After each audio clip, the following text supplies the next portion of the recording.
Go on then. Good question. Well, we had Bruce Rioch in between, of course. So there was a bit of it wasn't an immediate transition. They're very different.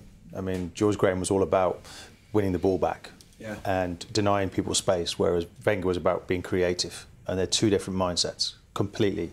When he came in, and we were so well structured, so well organised, we were ready for that change to come in where we could express ourselves. And I think we had a perfect marriage, really, where we had a lot of the defenders, particularly, that Wenger didn't shape our personality particularly. It was been George Graham. You know, everything was about being organised, being structured. Even when the fullbacks were encouraged to go forward, we were still trying to pull people back in. So that balance, and we talked about balance earlier, was first class, really, when Wenger first came in. And he just had fun with the player. We expressed ourselves on the training pitch. Suddenly we had mannequins out, we were chipping balls, we were doing, you know, we'd never seen a mannequin. There were backboards. Everything was about passing the ball and encouraging technique and encouraging people to be the best they possibly could. And the feeling was that without you in the team, you couldn't be successful. He had that unique ability to get the best from people. We each had an interview with the manager. We had a 15-minute meeting. What sort of questions? Board went up on the notice board, from the oldest down to the youngest. 15 minutes. And you were first in? No, not that. Andy Linnigan was. So we all met him, and it took about 3 weeks to go through the whole group. What happened? What did he say? Well, he wanted to meet the needs of each player. It was a case of, look, I know what you can do. I've seen all the videos.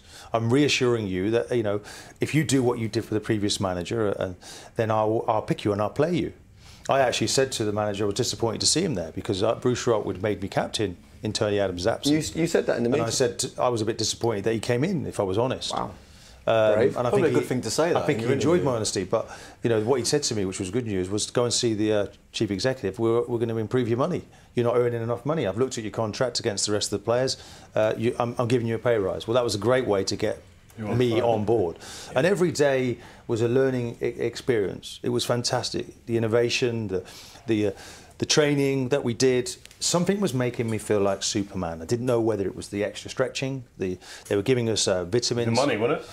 Yeah, probably a bit of an extra bounce in my step.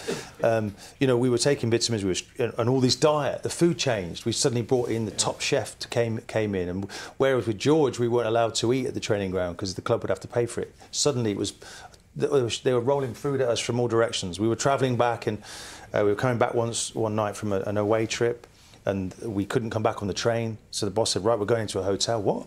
We're not, that's never happened before. The budget for that one trip, they cancelled a train journey, they cancelled a plane journey, they put us into a hotel, and we came back the next day on another set of train tickets. And it was like, I don't care what we're spending, I want to look after these players. And that really came across, and we felt that we needed to reward the manager. I think the difference there that Arsene Wenger had, he was afforded a stable squad in terms of a backline who were running on autopilot. They knew exactly what to do. They were all experienced, top of their game players. So he really had to jig what's in front of that almost. There was a mindset to change and the details, yes. But he could have sent that lot out to play and defend and defended. The new manager is almost the exact opposite of that situation. Exactly. With great players in forward positions, but no real core strength to the team. And that needs to be worked on and created. And over the years, I mean, Steve Bold is there, and I hope he's being used. And that, you know, I think we sort of pass a lot of that spirit and that message and take it down through the generations. Steve Bold's job now is to try to pass that on. No, the game's changed, but essentially it's the same. And Arsenal were far too easy again today.